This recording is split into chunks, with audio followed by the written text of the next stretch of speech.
Alors, ce matin, on est dans 1 Pierre. On continue 1 Pierre. On est dans 1 Pierre 1 au verset 13. Tournez avec moi, s'il vous plaît, dans la parole de Dieu.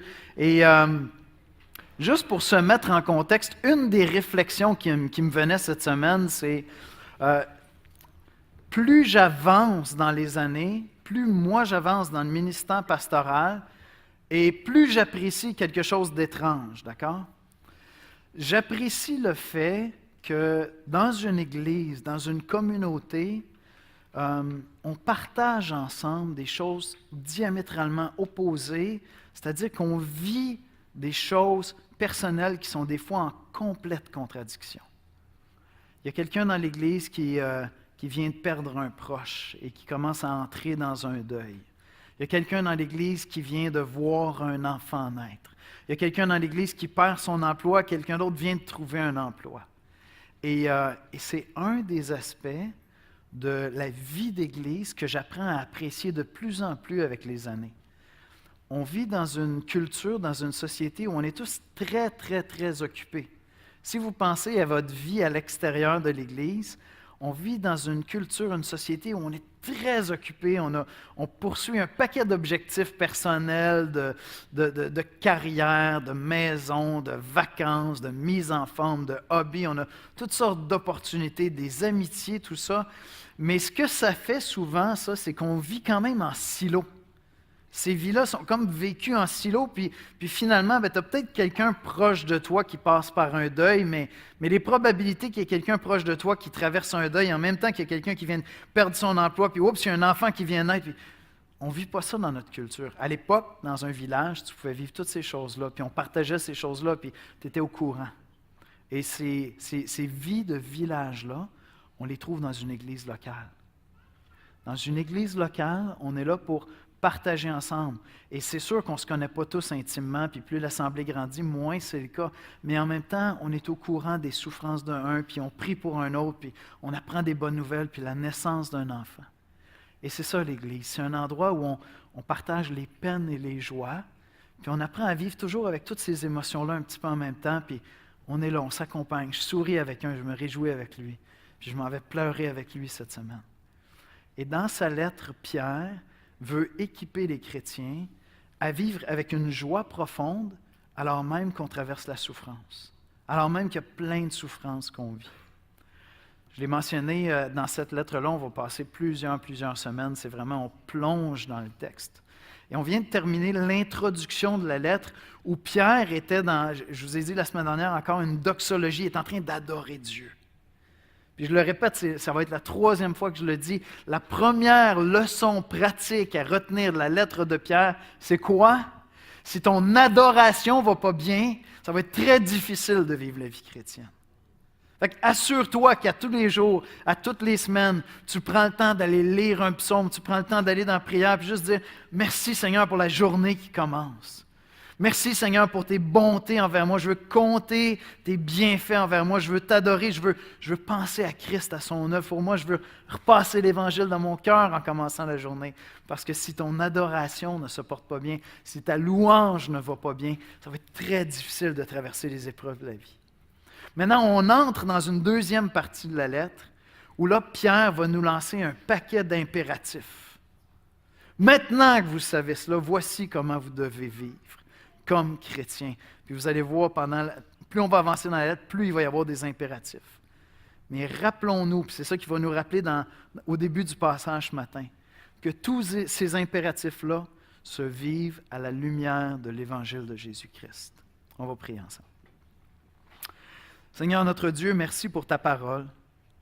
Merci pour l'Église, comme on vient de le mentionner, cette famille, ce village où on vit les joies et les peines, les tristesses et les rires ensemble, on les partage, on apprend à se supporter les uns les autres, à s'encourager, à se réjouir, sans jalousie, sans mesquinerie, mais avec amour, avec charité, avec une joie réelle, Seigneur.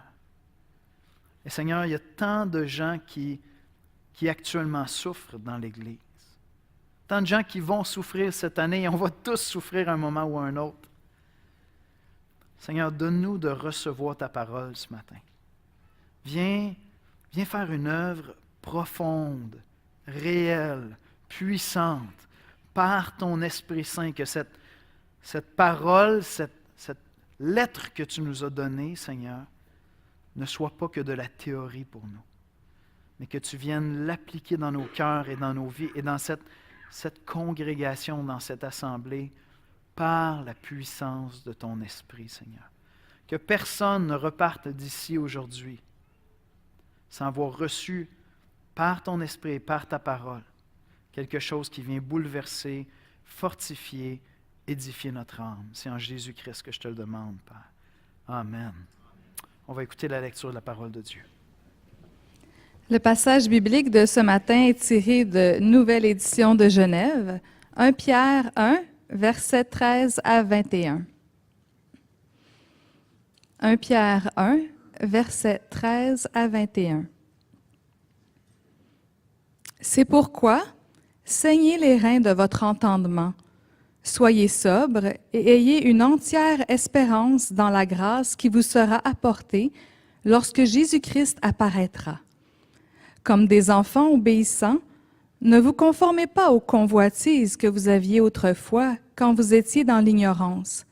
Mais, puisque celui qui vous a appelé est saint, vous aussi soyez saints dans toute votre conduite, selon qu'il est écrit, « Vous serez saints, car je suis saint. » Et si vous invoquez comme Père celui qui juge selon l'œuvre de chacun, sans favoritisme, conduisez-vous avec crainte pendant le temps de votre séjour sur la terre.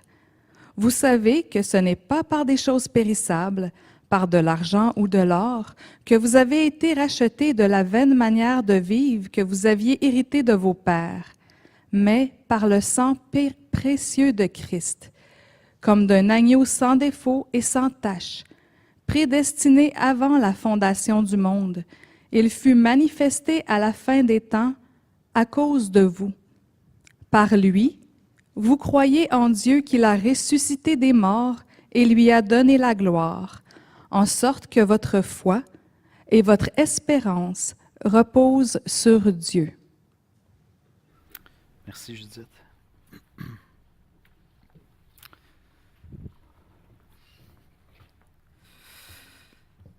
Pierre commence au verset 13 en disant « C'est pourquoi ». Considérant tout ce qu'on a vu ensemble, la grandeur de Dieu, la grandeur de l'Évangile, l'appel que vous avez reçu, c'est pourquoi, considérant tout cela, saignez les reins de votre entendement. C'est une image biblique. Tantôt, je vais vous donner d'autres versions, mais saignez les reins de votre entendement, ça vient d'une image. À l'époque, les gens, même les hommes, avaient des tuniques qui étaient longues. Et puis, on a le récit d'Élie qui va ceindre ses reins. Il va serrer sa ceinture, puis il prend les pans de sa robe, puis il les rentre dans sa ceinture pour être libre de courir, passer à l'action. Saignez les reins de votre entendement. Préparez-vous à l'action. Soyez sobre, pas dans le sens ne buvez pas, mais soyez présents. Soyez présents d'esprit et ayez une entière espérance dans la grâce qui vous sera apportée lorsque Jésus-Christ paraîtra. Pierre dit maintenant que vous savez toutes ces choses-là, ne perdez pas le focus. Gardez les yeux sur le retour de Christ. Puis c'est intéressant, il y a une promesse future. Que votre espérance soit entière dans la grâce qui vous sera apportée. Parce qu'il y a une grâce dans l'Évangile que je ne vis pas encore. Je suis sauvé par grâce, mais en théologie, on va dire, je suis dans le pas encore. J'attends encore le retour de Christ. Et jusqu'à son retour, il y a des choses difficiles qui vont être à traverser ensemble. Puis je vais trouver la force, la joie pour vivre ces choses-là en gardant mon espérance fixée sur le retour de Christ. Voici comment je résumerai l'exposé de ce matin. Comme enfants de Dieu, c'est dans le retour de Jésus-Christ que nous plaçons toute notre espérance. Et nous poursuivons dans cette vie la sainteté comme notre Père céleste est saint. Je répète ça. Comme enfants de Dieu, c'est dans le retour de Jésus-Christ que nous plaçons toute notre espérance et nous poursuivons dans cette vie la sainteté comme notre Père céleste est saint. Focus, notre espérance est dans le retour de Christ. Je ne sais pas si vous avez déjà pu accompagner un de vos enfants qui apprend à conduire. Puis il est au volant, tu sais, puis tu es assis à côté, puis au début, tu as l'impression qu'il est toujours distrait. Moi, je me souviens des premières années que j'avais un cellulaire au volant, puis j'avais encore une voiture manuelle en plus. Esther voulait faire une crise de cœur quand elle était à côté de moi. Je pouvais ajuster la radio, avoir mon cellulaire, puis shifter mon bras de vitesse en même temps. Puis je me souviens, c'est « Hey, regarde en avant! Regarde, veux-tu regarder en avant? Fais juste, regarde en avant! » C'est ça que Pierre est en train de nous dire. Pierre est en train de nous dire, c'est facile d'être distrait. J'ai mentionné dans le courriel de cette semaine le voyage du pèlerin. Si vous n'avez jamais lu le voyage du pèlerin de John Bunyan, c'est un classique à lire, vous devez lire ça. Et une des idées qui revient le plus souvent, c'est que c'est tellement facile sur la route, sur le chemin de la vie chrétienne, jusqu'à Christ, jusqu'à Dieu, jusqu'à ce que j'entre dans la gloire ou que Christ revienne. C'est tellement facile d'être juste distrait un peu, tu sais. Puis on s'en revient. C'est tellement facile de prendre le champ. De prendre le champ. Et c'est ça qu'il est en train de dire ici. « Hey, regarde en avant! » Tom Schreiner résume ceci ainsi, il dit « Lorsque les gens sont assoupis dans une telle somnolence, distraits par les choses de la vie, lorsque les gens sont assoupis dans une telle somnolence, ils perdent de vue la future révélation de Christ lui-même et se concentrent uniquement sur la réalisation de leurs désirs terrestres. » C'est facile pour nous aussi de vivre ça. C'était une des grandes plaintes de John Wesley, un des hommes que Dieu a utilisés dans les grands réveils. Il est allé annoncer l'Évangile à des hommes qui avaient des vies tout croches. Les gars étaient pris dans l'alcoolisme, ils ne s'occupaient pas de leur famille, c'était n'importe quoi. Puis là, il leur annonçait l'Évangile, puis ces gens-là se convertissaient. Et puis John Wesley, comme 20 ans plus tard, regarde l'état de l'Église et voici ce qu'il a à dire à l'Église. Il dit, Dieu vous a sauvé de votre vie de misère pour vous faire entrer dans son royaume, dans le royaume de Dieu, et vous avez pris ces grâces-là pour vous construire des royaumes, des châteaux sur la terre. Il y a quelque chose que vous n'avez pas compris. Et puis il a commencé à reprendre l'Église en disant, on doit vivre juste avec un petit baluchon sur l'épaule. Parce que pour nous, le meilleur, c'est juste lorsque je vais aller voir le Seigneur. Je ne pourrai jamais sur la terre acheter ma plus belle voiture à vie. Hey, j'en ai pour l'éternité. Je ne pourrai jamais sur la terre être habillé à mon meilleur. J'en ai pour l'éternité à vivre. Je ne pourrai jamais sur la terre manger le mets le plus succulent. Tout ce que tu vas trouver d'extraordinaire à manger sur la terre devrait goûter pas mal fade lorsque tu vas arriver de l'autre côté, tu sais. Avec un corps glorifié dans la présence de Dieu qui te prépare un rôti d'agneau depuis 2000 ans. C'est son vin, tu sais.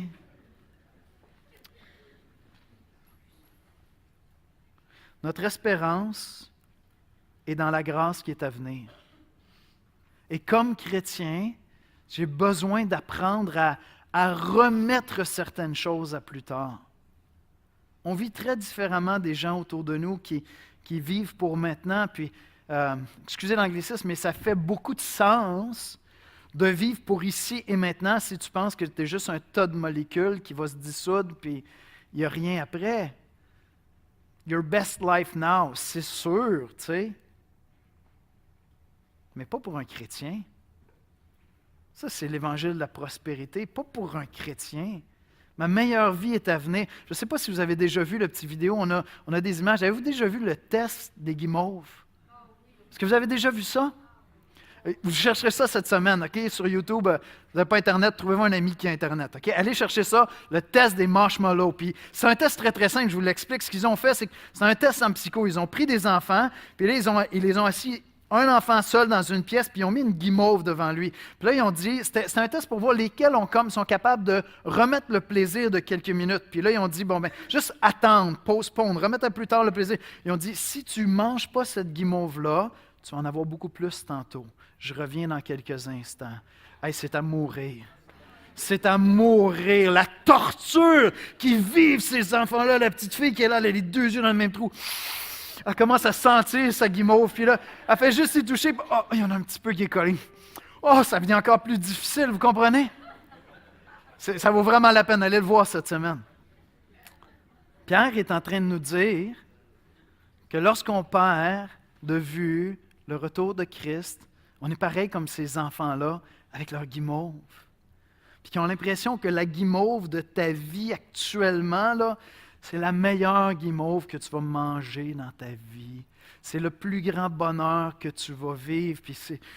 Oh, je ne peux pas me retenir, je ne peux pas attendre le retour du Seigneur.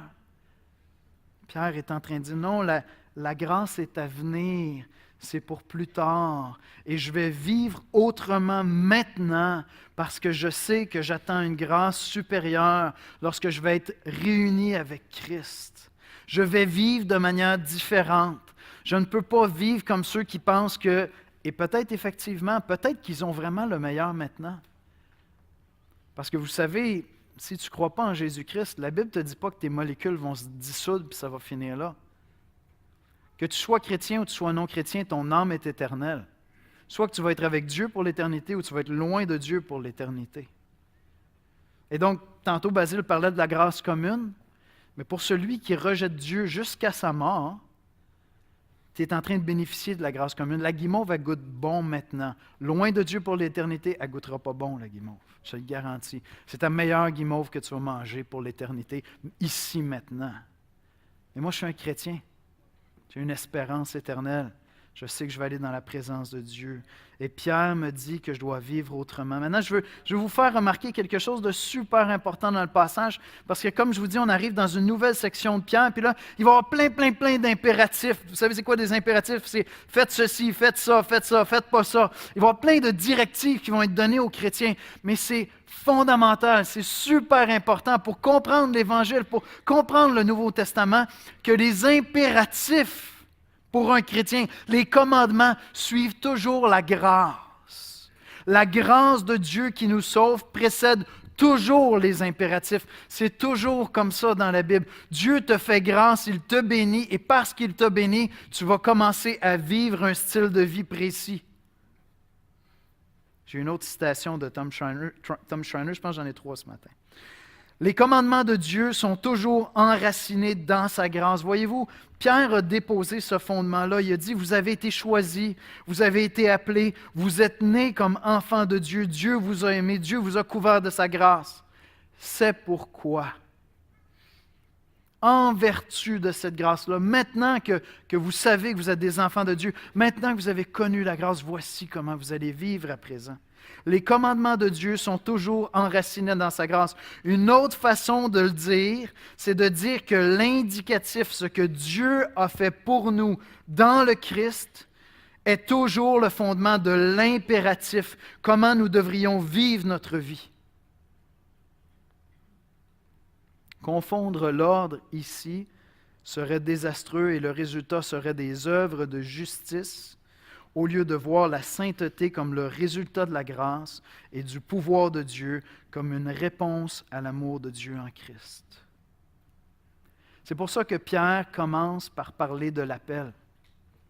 Dieu nous a appelés à lui. C'est lui qui m'a appelé vers lui.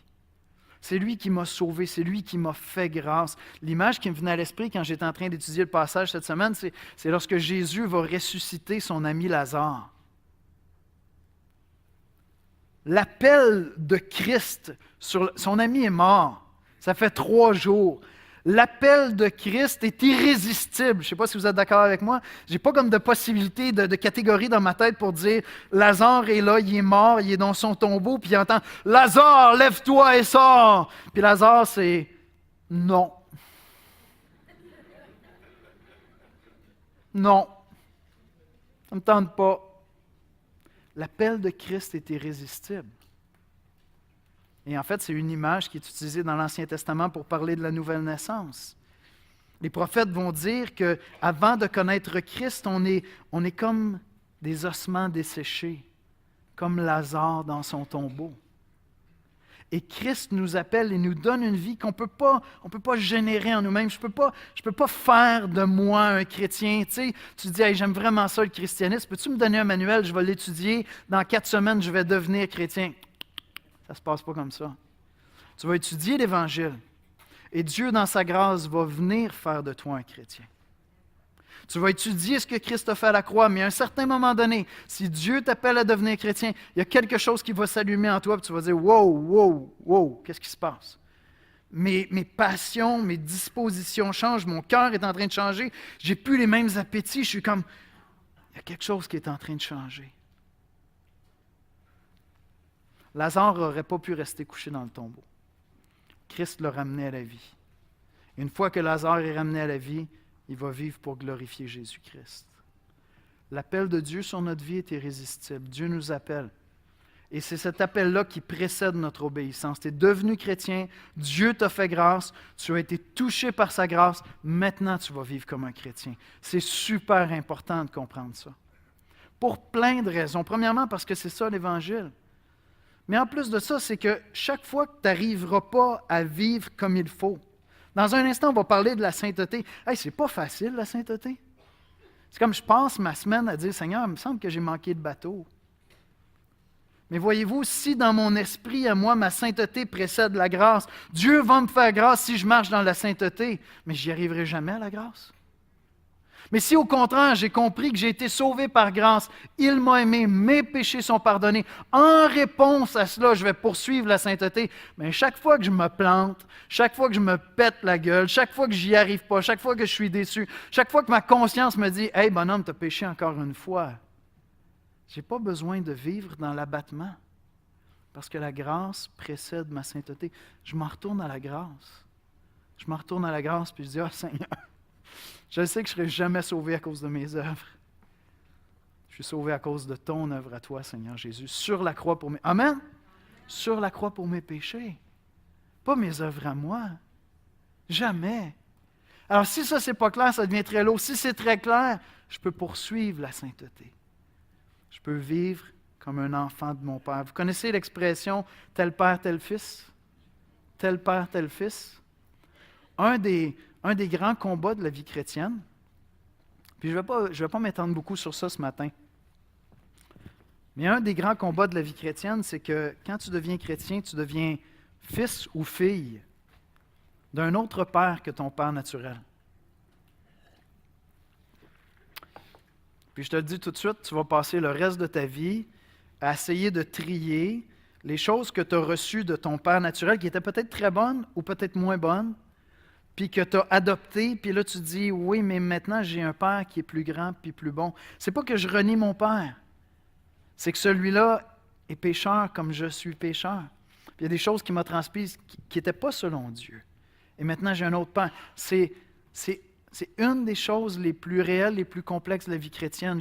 J'essaie de démêler ces choses-là, puis apprendre à vivre maintenant comme un enfant de Dieu. Regardez le verset 14. Comme des enfants obéissants. Maintenant que vous avez reçu la grâce, vous êtes devenus des enfants de Dieu, comme des enfants obéissants. Ne vous conformez pas aux convoitises que vous aviez autrefois, quand vous étiez dans l'ignorance, avant que vous connaissiez Christ. Et plus loin, au verset 17, il va dire, « Et si vous invoquez comme Père, celui qui juge selon l'œuvre de chacun, sans favoritisme, conduisez-vous avec crainte pendant le temps de votre séjour sur terre. » On est maintenant enfant d'un autre Père. C'est Dieu qui est mon Père. C'est pas que je renie mes parents, je les aime, mes parents, puis je cherche à les honorer du mieux que je peux, puis je veux reconnaître tout le bien qu'ils m'ont fait, puis j'apprends à user de discernement dans les choses peut-être qui n'étaient pas bibliques, qui n'étaient pas selon Dieu, qui n'étaient pas saines, puis que j'ai reçu dans cet héritage-là, puis on fait le ménage avec ça à travers les années, puis je continue à les aimer. En fait, je les aime beaucoup mieux depuis que je suis chrétien qu'avant que je sois chrétien, mais ça serait tout un autre sujet. Nous sommes maintenant enfants d'un autre Père. Au verset 18, regardez ce qu'il dit, Pierre. Il dit, « Vous savez que ce n'est pas par des choses périssables, par de l'argent et par de l'or, que vous avez été rachetés de la vaine manière de vivre que vous aviez hérité de vos pères. » Oui, c'est vrai qu'il y a des choses. Si ton père t'a pas instruit dans l'Évangile, si ta mère t'a pas instruit dans l'Évangile, elle t'a pas communiqué ce fondement-là. J'ai pas reçu cet héritage-là de mes 2 parents pour ma part, juste de ma mère. Mais j'ai reçu un autre héritage de l'autre côté. Puis, me donnant le meilleur qu'il pouvait me donner, Pierre dit, il y a une ignorance qui fait qu'il ne peut pas te donner l'Évangile, il ne peut pas te donner la grâce, il ne peut pas te donner ce que les Écritures peuvent te donner. Et je suis appelé maintenant à vivre comme un fils de mon Père qui est dans les cieux. Et ça va amener Pierre à dire au verset 15 à 16, « Mais puisque celui qui vous a appelé est saint, vous aussi soyez saints dans toute votre conduite. Selon qu'il est écrit, vous serez saints car je suis saint. » J'ai mentionné depuis le début de la série dans Pierre, si vous n'avez jamais lu l'Ancien Testament, vous voulez bien comprendre Pierre, on va passer les plusieurs semaines dedans, commencez à lire l'Ancien Testament. Ça va vous aider énormément à comprendre Pierre. Pierre est imprégné de notions dans l'Ancien Testament. Quand Dieu sauve le peuple d'Israël, il les amène à l'écart. Il les sauve de l'esclavage en Égypte, il les amène à l'écart, puis il leur dit, maintenant, vous allez être mon peuple. Et parce que vous allez être mon peuple, vous devez vivre comme moi. Moi, je suis saint dans le sens que je suis à l'écart et je vis dans la sainteté. Dieu est sans péché. Il est à part du péché, à part de ce qui n'est pas conforme avec la vérité. Puis il dit, maintenant, vous êtes appelés à vivre vous aussi comme un peuple saint. Pierre est en train de citer différents passages, ce n'est pas clair lequel, parce que ça revient à plusieurs reprises dans l'Ancien Testament, mais je vous donne un exemple dans Lévitique 19, versets 1 et 2. L'Éternel parla à Moïse et dit, « Parle à toute l'assemblée des enfants d'Israël, et tu leur diras, « Soyez saints, car je suis saint, moi, l'Éternel, votre Dieu. » Et tout ce que Pierre est en train de dire, si tu as été touché par la grâce, tu es maintenant devenu un enfant de Dieu. Tu es donc maintenant appelé à marcher dans la sainteté comme ton Père. Sois un fils de ton Père, sois une fille de ton Père. Tel Père, tel Fils, tel Père, telle fille. Soyez saints comme je suis saint. Et je suis appelé à aller revisiter toute ma manière de voir la vie, ma manière de voir le travail, ma manière de voir la retraite, ma manière de voir la nourriture, ma manière de voir le loisir, ma manière de voir la sexualité, ma manière de voir l'amour, de voir l'amitié, de voir les relations, de voir ma santé, de voir mon passage sur terre. Je suis appelé à revisiter tout ça pour apprendre à vivre dans cette vie merveilleuse que Dieu nous a donnée, mais comme Dieu veut que je le fasse. Et j'entre dans ce processus-là où je vais apprendre moi-même à être saint comme mon Père est saint. Puis, on va avoir le temps de revenir sur cette notion-là parce que Pierre le développe beaucoup dans la suite, mais je vais juste vous donner un exemple. Dans 1 Pierre au chapitre 4, versets 3 et 4, voici ce qu'il dit. « C'est assez en effet d'avoir dans le temps passé accompli la volonté des païens, c'est-à-dire de ceux qui ne connaissent pas Dieu, en marchant dans la dissolution, c'est-à-dire dans le péché, dans les convoitises, l'ivrognerie, les excès du manger et du boire, les idolâtries criminelles. Aussi trouve-t-il étrange que vous ne vous précipitiez pas avec eux dans les mêmes débordements de débauche et vous calomnient. » Il dit, les gens qui vous regardent, ils disent, vous êtes vraiment du monde plate, vous autres? Tu viens pas aux danseuses avec moi? On s'en va aux danseuses après le travail. Tu viens-tu avec nous? On va aller aux danseuses ensemble. Ah non.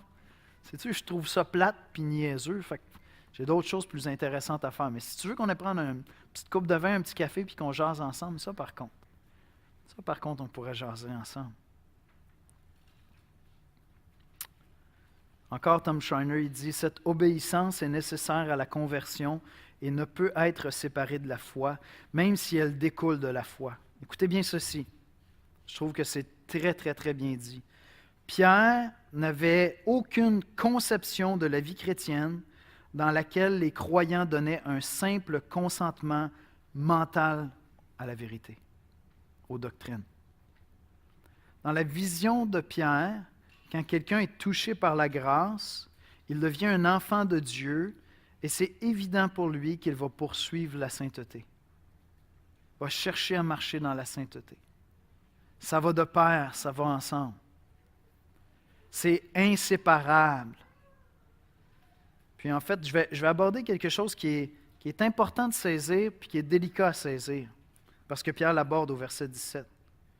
Pierre dit, « Et si vous invoquez comme Père celui qui juge selon l'œuvre de chacun sans favoritisme, conduisez-vous avec crainte pendant le temps de votre séjour sur la terre. » Comment un chrétien est appelé à vivre avec crainte alors qu'il sait que tous ses péchés ont été pardonnés en Jésus-Christ? Bien, l'image, c'est celle d'un père.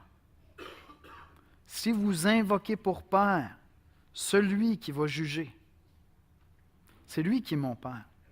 Et un bon Père, c'est quelqu'un qui est à la fois aimé, je sais que je peux aller vers lui, il va m'accueillir, puis qui est profondément respecté. Mais pas juste respecté comme « Ah, tu as des bonnes valeurs ». Non, parce qu'il y a un processus, il y a un cheminement, des fois, comme ces valeurs, tu sais, rien à cirer.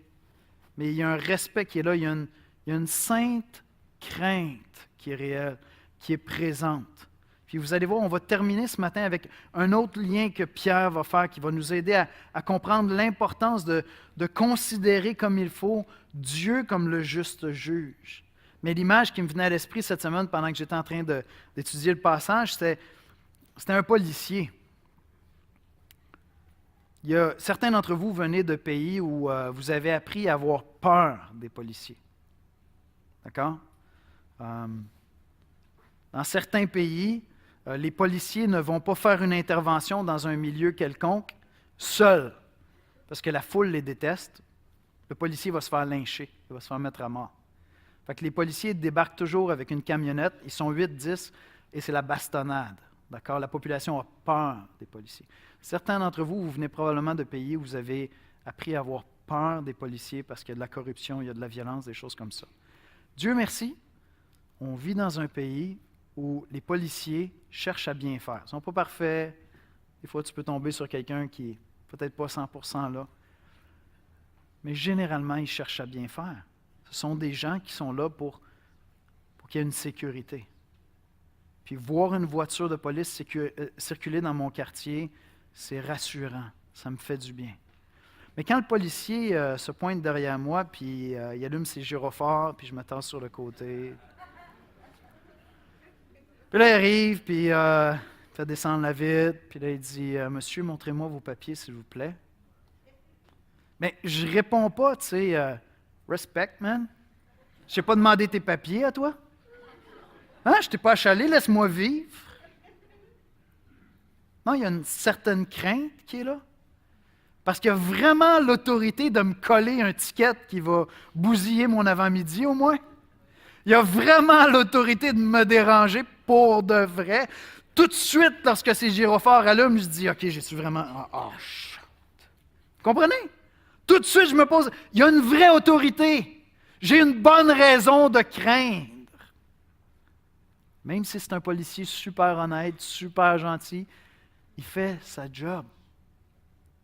Et Pierre nous rappelle que même si on est sauvé par grâce, cette grâce-là ne m'offre pas la liberté de vivre une vie de débauche. Paul va faire exactement le même argument dans Romains 6. Hein, est-ce qu'on vivrait dans le péché afin que la grâce abonde? Et plus je pêche, plus Dieu est glorifié. Écoute, il me pardonne encore. Gloire à Jésus.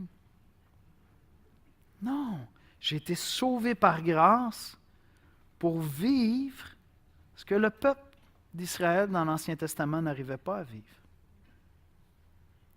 L'Église, c'est le peuple de Dieu qui est habité par l'Esprit Saint pour marcher dans la sainteté. On a été sauvé par grâce, on reçoit l'Esprit Saint pour marcher dans la sainteté. Et donc, si tu te vois premièrement comme un pécheur alors que tu es chrétien, probablement qu'il y a quelque chose à changer dans ta vision de toi-même. Tu es premièrement un saint. Quelqu'un qui a été gracié puis qui est appelé à marcher dans la sainteté. Tu es un saint qui pêche parfois. Tu n'es pas premièrement un pécheur qui pêche tout le temps. Puis si dans ta vision des choses, c'est ça que tu es un pécheur qui pêche tout le temps, mais heureusement, plus je pêche, plus la grâce abonde, il y a un piège qui est là, mon ami, qui va te garder là. Puis, bon, tu sais, on lutte tout avec notre vieil homme, notre vieille nature, il y a quelque chose de, tu sais, We indulge in our sin, c'est plus confortable peut-être, mais ça tue l'âme, je te dis, ça tue l'âme. Parce que si tu es chrétien, tu as l'Esprit de Dieu, puis tu connais ton appel. Fait qu'arrête de te définir comme un pécheur qui est sauvé par grâce, c'est la vérité, mais tu es aussi un saint qui a été gracié puis qui est appelé à marcher maintenant dans la sainteté comme ton Père céleste est saint, comme il est parfait. Dans Galates, on lit « L'envie, l'ivrognerie, les excès de table, les choses semblables, je vous dis d'avance, comme je l'ai déjà dit, que ceux qui commettent de telles choses n'hériteront point le royaume de Dieu. » Fait que laissez-moi vous donner un exemple très, très, très concret du changement de pensée qui se passe lorsque tu deviens chrétien. Quand tu deviens chrétien, tu n'arrêtes pas de manger comme un porc pour avoir ton six-pack quand tu t'en vas sur la plage et que les filles te regardent. Non, tu apprends à manger sans excès de table parce que c'est de la débauche de manger comme un porc. Puis, tu es appelé à la sainteté. Je sais là, que c'est le péché le plus tabou des chrétiens. Il ne faut pas parler d'excès de table, je comprends ça. Mais en même temps, on vit à une époque où c'est la nature humaine. Hein? On pêche par excès, puis une fois qu'on décide, je vais arrêter de pêcher par excès, je vais me donner un corps d'Adonis pour vivre l'éternité sur la terre. Mais tu passes juste d'un péché à l'autre, là, tu comprends? On n'a rien réglé du tout. Fait que j'arrête de me livrer à cette débauche-là d'excès constant pour faire preuve de maîtrise de moi. Puis tu sais, l'excès là, que tu avais, là, c'est pour que tu invites plus de monde à manger à ta table. C'est pour ça. C'est pas pour qu'il y en ait plus ici. C'est pour que tu invites d'autres mondes à manger à ta table avec toi, qui rentrent dans la communion de ta maison. Tu invites des frères, des sœurs. Tout ce que tu aurais mangé en plus, c'est juste pour les autres, pour que tu invites des gens à manger avec toi. Mais je ne le fais pas parce que je poursuis une vie ici sur la terre qui va être parfaite, puis je veux vivre éternellement, puis moi, je vais avoir 70 ans, puis je vais avoir l'air de 20 ans, tu sais. Regarde, c'est déjà réglé. Tu vas décrépir comme pas possible, tu vas friper, puis quand tu vas arriver de l'autre bord, boum, tu vas être beau comme un cœur. OK? C'est réglé. Fait que fais pas ça pour avoir ton six-pack sur la plage quand tu t'en vas en vacances dans le sud. Fais-le pour être saint comme Dieu est saint. C'est la raison pour laquelle les chrétiens le font.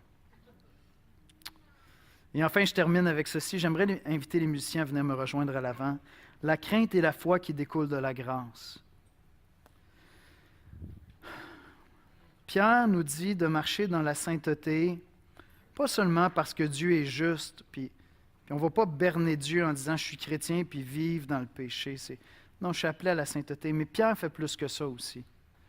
Il dit « considérez le prix que ça a coûté pour que vous soyez rachetés. » Il dit au verset 18 « Vous savez que ce n'est pas par des choses périssables, par de l'argent ou de l'or que vous avez été rachetés de la vaine manière de vivre que vous aviez hérité de vos pères, mais par le sang précieux de Christ, comme d'un agneau sans défaut et sans tache, prédestiné avant la fondation du monde, il fut manifesté à la fin des temps à cause de vous. » Pierre dit, considérez donc le prix de votre salut. Cette grâce que Dieu vous a offerte, qui fait que vous êtes sauvés par grâce, vous êtes pardonnés de tous vos péchés. Le prix est énorme. C'est le Fils de Dieu qui est venu mourir sur la croix pour vos péchés. Est-ce que je voudrais mépriser ce sacrifice-là et me vautrer dans le péché?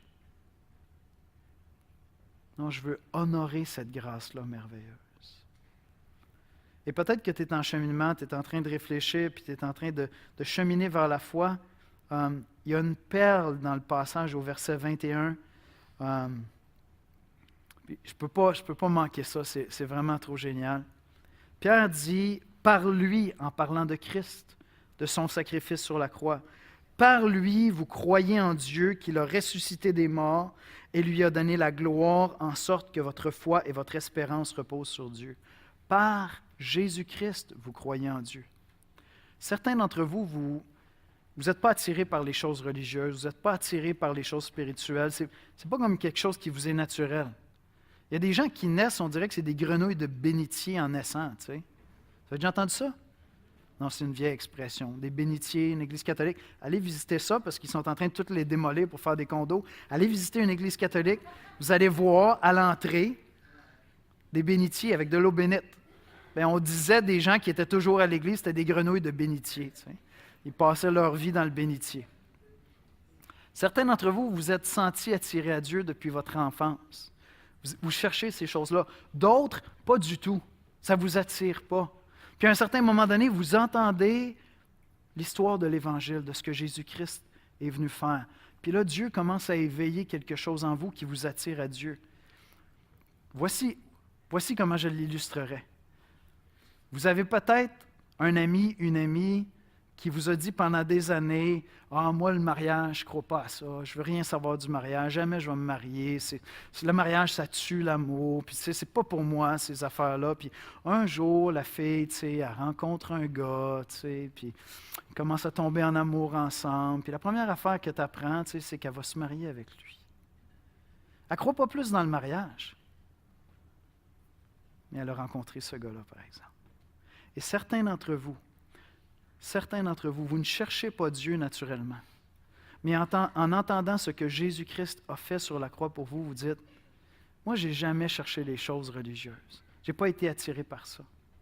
Mais j'ai rencontré un gars, par exemple, qui a donné sa vie pour moi, pour mes péchés.